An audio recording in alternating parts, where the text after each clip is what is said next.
Hi, welcome to my presentation.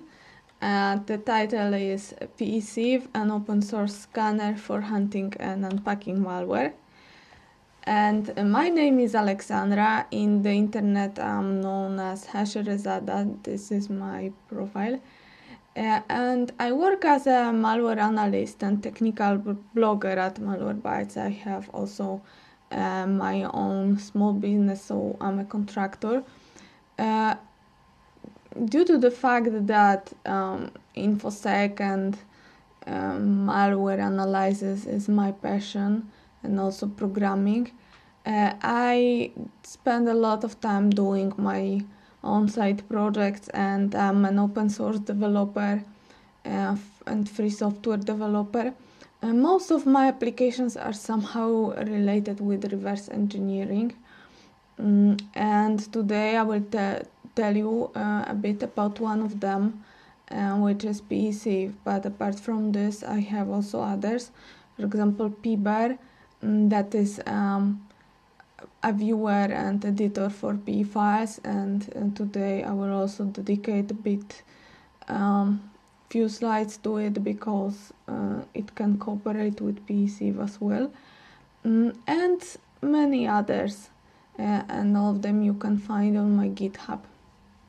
I also write and solve some crack myths, so from time to time you can also find some of my crack myths and solutions. In the past, I spent a lot of time writing ransomware decryptors. I don't do it anymore, and I hope I will not do it anymore, because this is a long topic also, but I moved on to other things. And I make videos related to malware analysis, and I also write on my own blog. I wrote also a chapter to one Polish book related to reverse engineering, and you can find it here. More about me you can find following the link. And today's agenda is dedicated to PE-sieve. First I will tell you about a brief history of this tool, also about capabilities and use cases of this tool, and in general I will tell you, before I will tell you more about the internals, I will first describe you where PE-sieve is placed in the landscape of all the tools related with finding code implants, and what are the approaches and that are used for this purpose. And at the end we will go to implementation details, in which I will explain on high level what are the concepts that I used in PE-sieve to capture code implants. But let's start from a brief history. It all started from my work that I do for Malwarebytes, because the part of my work is about unpacking unidentified samples. So there are some samples that the Malwarebytes internal system cannot unpack, cannot identify, and then those samples had to be manually unpacked, and I was the one responsible for unpacking them and sending back.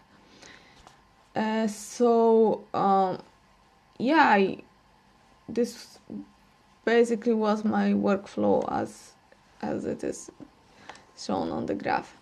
And when I started, I usually was unpacking those samples manually, so it was time consuming kind of. Over the years I learned a lot about how malware unpacks itself in the memory, so I started using this knowledge to make various shortcuts. Basically I saw patterns and started using those patterns to unpack things faster. And due to the fact that I'm originally a programmer, many years I worked just as a programmer, so I not only can do things faster manually, but I can also automate some of the I could also automate some of the steps, and I started creating started collecting set of tools to automate some particular tasks. So for example, I had tools which I also published on my GitHub, like PE-unmapper, that was mapping the dumped sample that was in virtual format into the raw format. I have hook finder that was marking hooks, and so on and so forth. Some memory scanners, some dumpers. Some of them were very simple, but yes, by collecting all those various utilities, I started also collecting ideas, and around Christmas 2017, I came up with some tool that was a bit bigger, and it was combining several of my other tools under a hood, and I called it PE-sieve. It was a dynamic unpacker and patch finder. And well, I published this tool in the internet, on Twitter, also on my GitHub I published the code, and from that time I started getting pretty good feedback from other researchers. So I realized that it solves not only my problem, but it can help to other people. So I started investing more and more time in this tool, and that's how I'm developing it till today, and improving it every day. PE-sieve is a lightweight component. From the very beginning I tried to make it in such a way that it will be small, it will be self-contained, and it can be also combined with other projects. So PE-sieve can be built as a standalone tool, can be built also as a DLL and included in other projects, and it became a base for few of my other projects. For example, Hollows Hunter and Unpack. Hollows Hunter is a scanner that scans all the processes. PE-sieve can scan only one process, and Hollows Hunter scans full system. And Unpack is more about unpacking big set of malware, and I will tell a bit more about it later. But it was not only me who started using PE-sieve as a module in other projects. Also some other researchers came up with this initiative, and for example, PE-sieve became a part of Loki Scanner, and that is also a very nice tool. And recently at Black Hat Arsenal, another tool was presented that uses under the hood Hollows Hunter. So basically it have a PE-sieve under the hood, because Hollows Hunter is my another wrapper for PE-sieve, and it uses this thing. So as you can see, it can be adapted in other projects. And with time I must say that PE-sieve kind of stolen part of my job, because now I no longer unpack samples manually. Very rarely it happens that I encounter a sample that cannot be unpacked by PE-sieve, and then I need to unpack it manually. But usually PE-sieve do all the job that I used to do in the past. So a lot of time is saved. But you might get an impression that PE-sieve is just a tool for unpacking, so it's kind of a memory dumper, but in reality it's beyond. What it does is way beyond unpacking.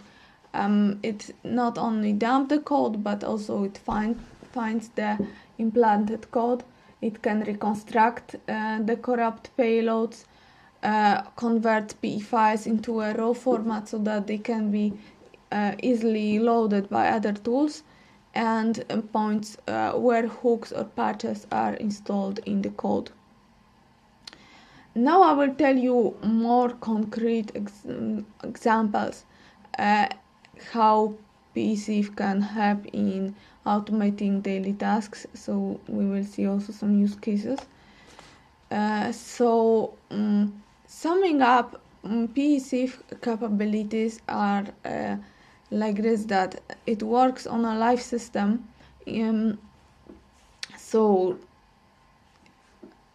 it's not like there are some similar tools about which I will tell also, but they work on memory dumps, and for my workflow it was more beneficial to have something that works on a live system, so I made it to work on a live system. Its focus is speed and simplicity of use. If you see how fast it scans, it just takes few seconds and it can scan full system. It performs passive scan, so it doesn't hook any APIs.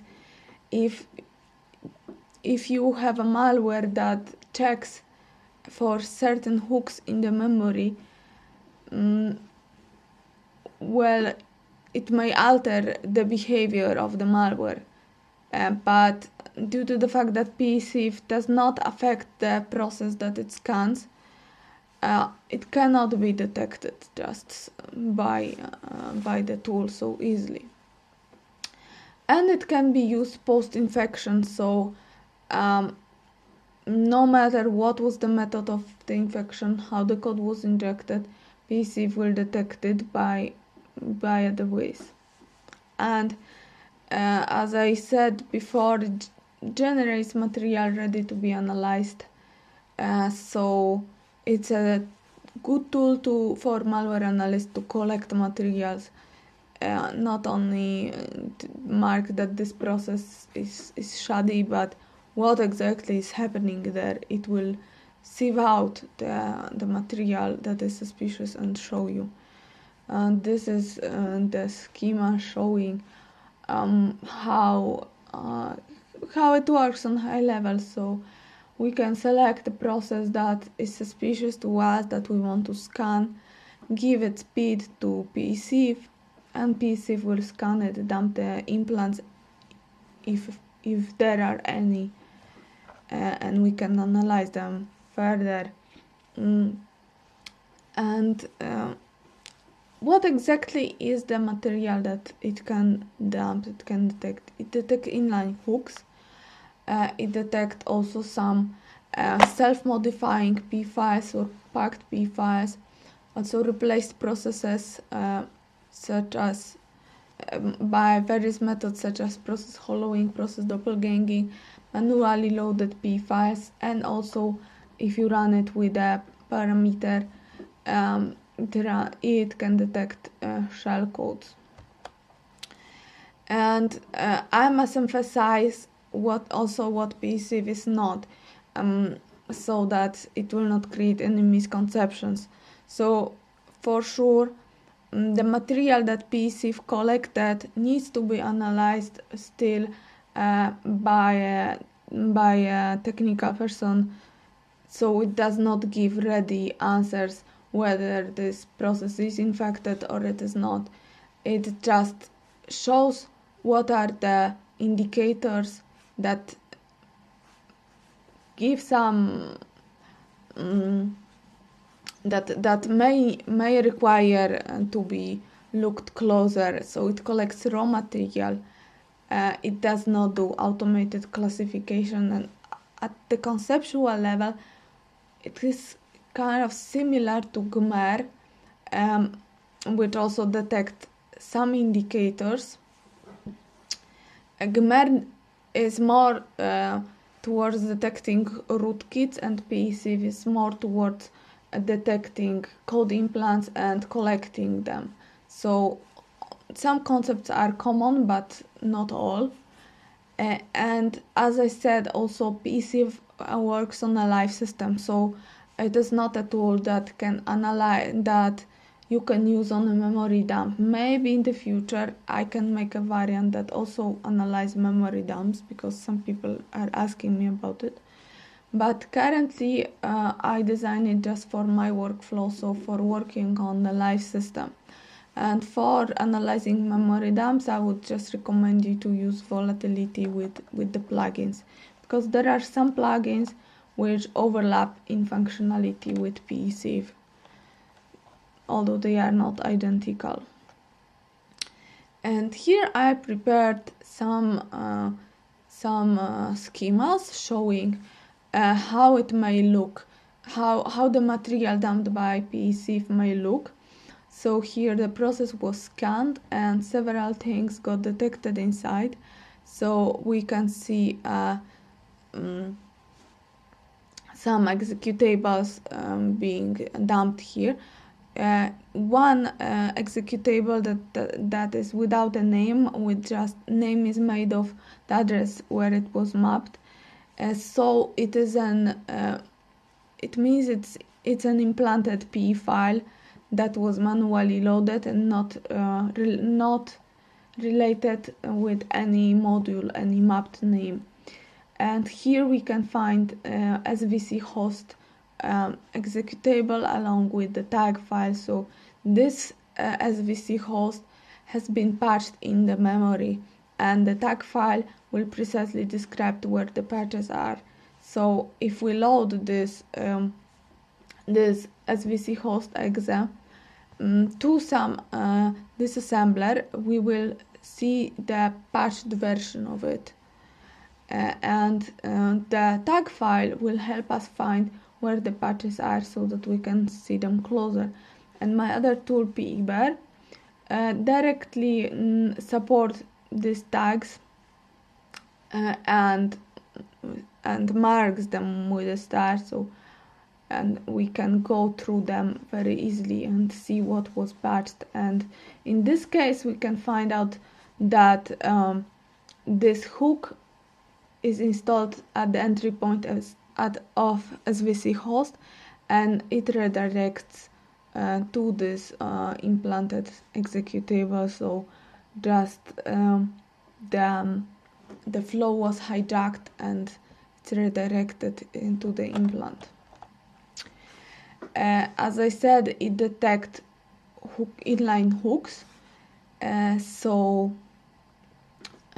this is the tag file, and that the points and the places of the implants. And we can also see more details in the JSON report. We can see how many patches are and in which module. And yes, as I said, that in PE-bear file or in PE-bear or in IDA, we can load those hooks and analyze it further, see this in the broader context. So well, having those tags is very useful. We can see what function was hooked. It will be directly written in the tag file where the hook leads and in which module this target of the hook is. So this example that you can see here is particularly from CrackMe, and user 32DLL was hooked. At the beginning we have jump that leads to another module, to the main application of this CrackMe, so we can easily follow this flow with the help of the tags. And PE-sieve also, as I mentioned, reconstruct the corrupt PE files, and sometimes we will encounter malware which authors wanted to misguide some automated dumpers because they are aware of the fact that some applications are dumping these implants. They are searching PE headers in the memory, so they erase them. And here is the example of Princess Locker. Its loader overwrote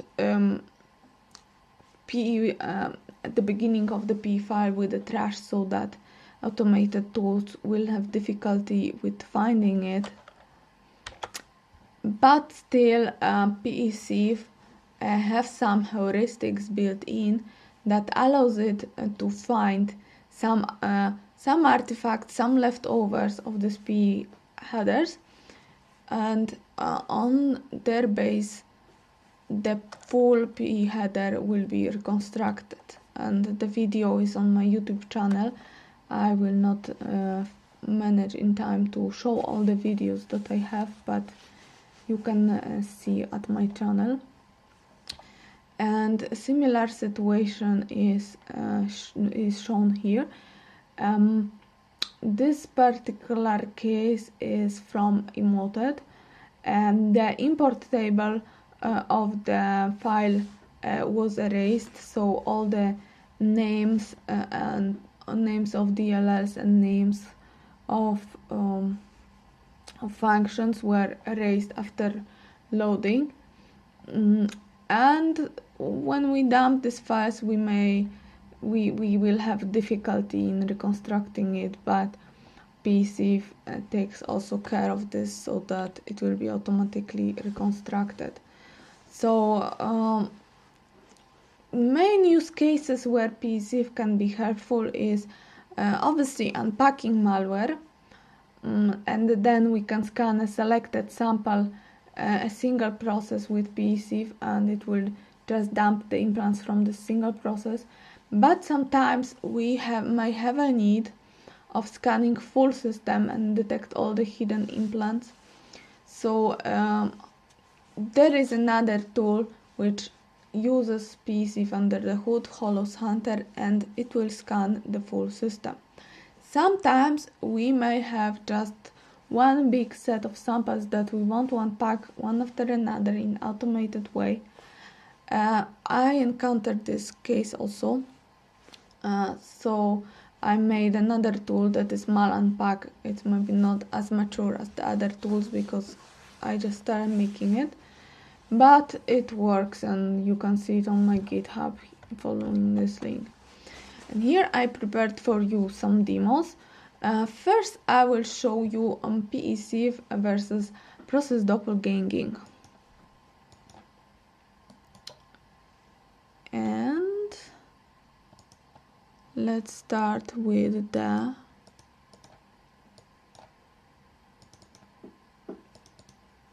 recorded demo.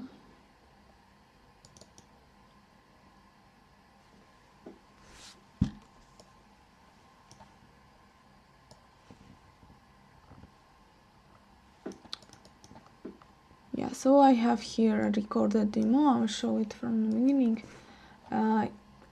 On the system I have PE-sieve. I have also Hollows Hunter. I will show also by this way what is the difference between PE-sieve and Hollows Hunter. Now I'm starting my demo of process doppelganging as just a mimikatz wrapped in a loader that makes a doppelganger of Notepad, and we can see that it's showed as a Notepad by Process Explorer, for example. And now I will scan this. First I will scan the full system with Hollows Hunter to show that it's clean. You see nothing is showing as suspicious, and I'm running the doppelganger and check the PID.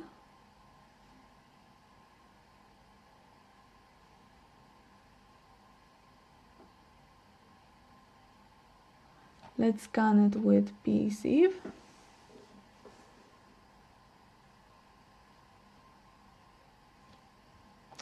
And we can see that PE-sieve dumped the implant from inside.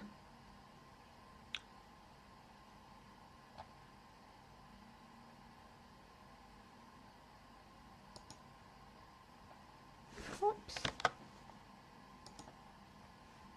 yeah, PE-sieve down to the implant.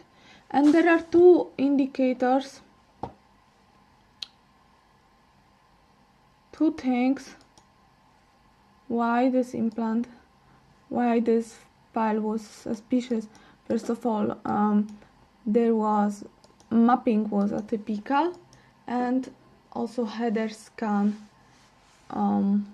detected it, and more about it I will tell you further part of this presentation. Let's take a look at this file.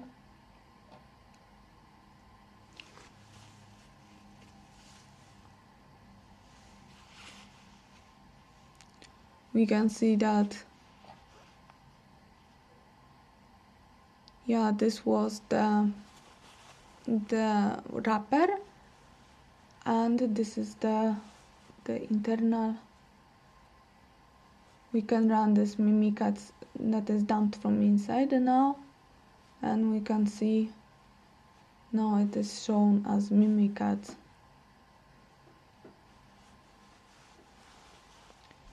The same thing we can dump by Hollows Hunter, and in this particular case we don't have to give a PID of the application.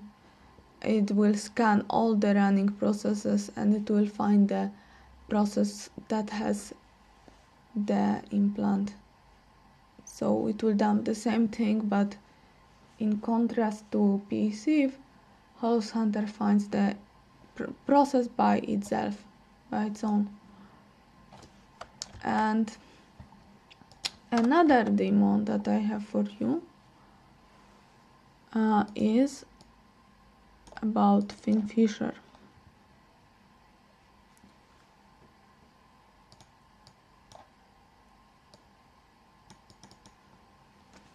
So here we have a system that is not infected yet. There is a Finfisher sample at the desktop and it will be deployed. But first I will show you that before the infection system is clean and nothing is running. Zero suspicious. Let's take a look at this sample very quickly. Let's see what it is.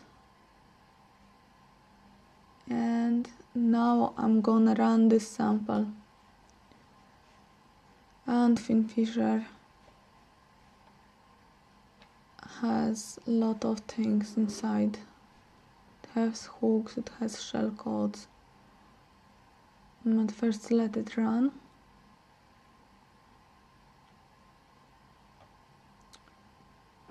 It dropped first to the temp, but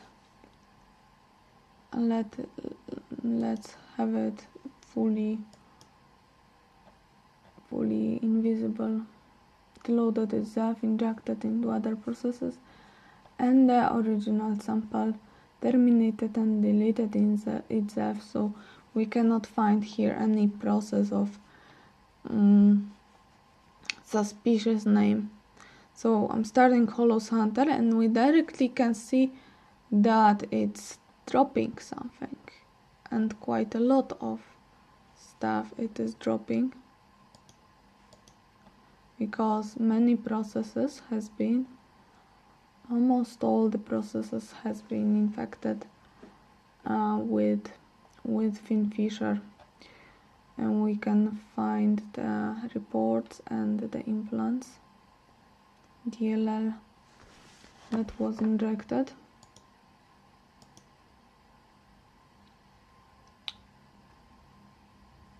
And yeah, all the processes has this very same DLL implanted with the same entry point.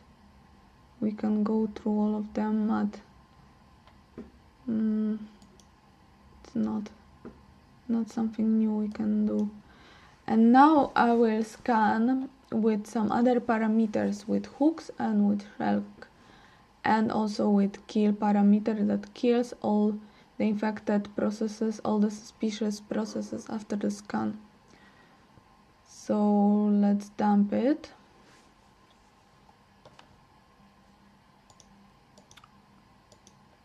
It is running. And in this particular case, we can see some added elements in folder of each process. We can see shellcodes with shc extension, and it killed all the suspicious processes. So now FinFisher is no longer running in the memory. Scanning once again to ensure that it is clean. And 0 suspicious again. Now we can go through those implants and see the details of them. For example, NTDLL was hooked, and for example function anti-device IO control file was hooked and redirected to the implanted shellcode. We can go through all those implants in paper.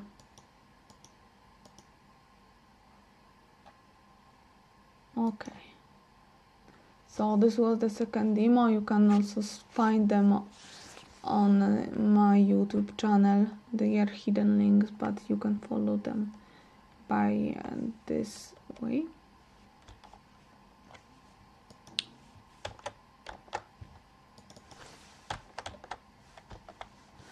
So, and now I will describe you some various approaches of finding code implants. So let's start from explaining what exactly I mean when I mention that it detects code implants. Code implants may not necessarily be malicious. They are basically any type of code that does not belong to the original PE file, and they may also be they may not necessarily be malicious. For example, we may have also micro patches added to the application.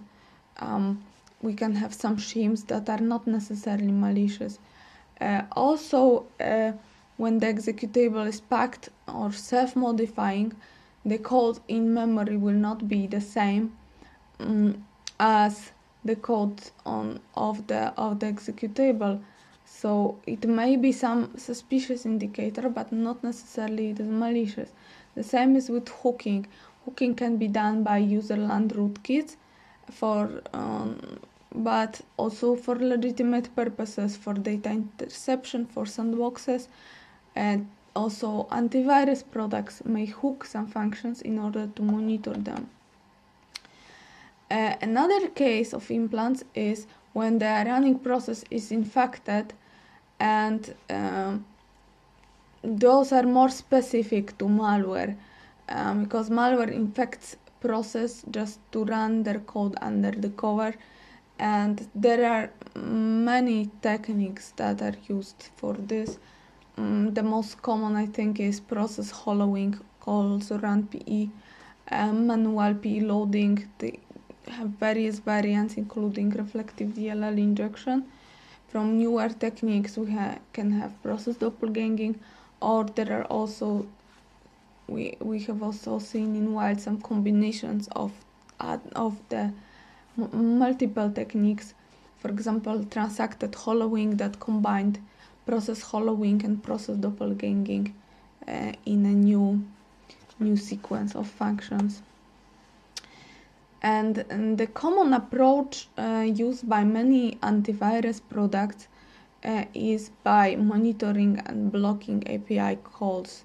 So just the function that was supposed to do infection is stopped, and antivirus product is not letting it to execute, like in this case anti-create thread X, which is a function commonly used to start a remote thread with the injected code, and gets just stopped by antivirus. But it bases on our knowledge of which API calls are malicious and which are not. But Malware authors and offensive researchers always try to evade this detection by finding some uncommon APIs that can be used to make injection. So there is always this cat and mouse game that some new ideas are constantly appearing to infect the process using some unknown functions, and some newer examples are, for example, process doppelganging that I already mentioned, also atom bombing technique for injecting code by different APIs. So some questions are appearing like, what if we encounter a case where some unknown API was used for infection? And also, what if we want to detect malware on the system where no antivirus was running at the moment of infection, and we want to check post factum what happened? So how to detect an implant without knowing which way it got injected. So there is a second approach for this problem, and it's setting implants post-infection. And there are already some applications that use this approach just by setting implants in memory by various methods. And examples of such tools are, for example, Malfind, that is a volatility plugin. There are also some scanners like run PE detector that also scans all the processes, and they just mark the processes that may have that have indicators pointing that run PE have been deployed. And among those tools, there is PE-sieve also. So now we reach the most technical part of this presentation, in which I will explain details of the implementation of PE-sieve. So basically, PE-sieve is the core idea of PE-sieve is simple. It is just about finding in memory the artifacts that indicate that something was implanted in the process, because for example, the impersonation techniques are various, but none of them is perfect, and all of them leave some footprints, some suspicious artifacts, and PE-sieve just search those artifacts. So just follow this footprints, and PE-sieve uses three different. It uses more, but the main are three types of scan. And first I will tell you about code scan, which is used to detect inline hooking and self-modifying code. Code scan scans just code sections in the loaded modules. So it needs to find the file on the disk that will correspond to the module that is loaded within the process. It detects all the sections containing the code, and also it needs to normalize the module that is on the disk and module that is in memory, because when the PE is loaded, it's the loading process changes it.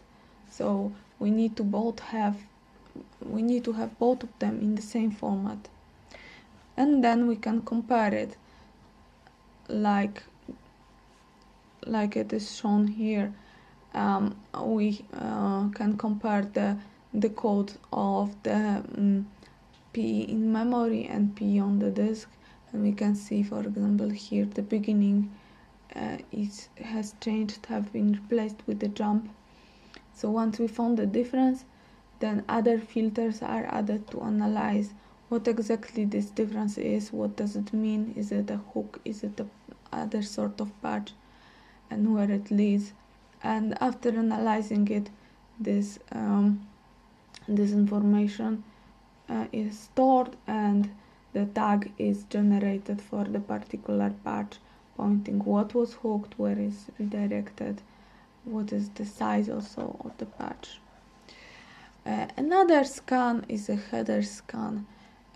Header scan can be used to detect impersonated processes. So again, we take a file from the disk, we check the corresponding PE in memory, and this time we compare the headers, if they are matching, if the PE that is pointing to if the PE on the disk that to which the path is pointing is really the same PE as it is in the memory. And this can cover any type of PE files that are replacing, that are impersonating some files. So for example, process hollowing, process doppelganging. Every time when we have a module where the PE file is connected to the PEB, is on the list of loaded processes, we can check from where it is loaded. And here we have an example. It's an URSNIF sample that uses process hollowing, and we can see even visually, I think here it's visible. We opened this module via process hacker and checked the header, and we opened the corresponding file with the hex editor, and we can very easily spot the difference in the header. So the file has been just replaced. Sometimes PE files are not replacing the existing module, but they are fully loaded from the scratch and not associated with any module. So in this case, working set scan helps. And working set scan just check each and every executable memory page in the module, and it pays close attention on whether they contain PE file or any artifacts of PE file, what is the mapping type, other indicators, also whether it contains code or not. And now I have a little quiz. Find the odd thing. We can see a fragment of the process loaded in the memory. We can see it via process hacker. And what strikes here as an odd thing? Here we can see that this mapping is very unusual. RWX might be used in a legitimate way also in some cases when we have just-in-time compiled code, but in this case it's a full PE file associated, so it's really strange, and this PE file is loaded in private memory, so this would not happen if it would be loaded by a Windows loader. And in this case it is an reflective DLL injection. It can be also other type of manually loaded PE file. Another case, find the odd thing, and this time sections are not in RWX memory, but still they are in the private memory, which is atypical. And here find the odd thing again. The odd is again the mapping type. It's in mapped memory, not in mem image, and this is the case from Kronos loader.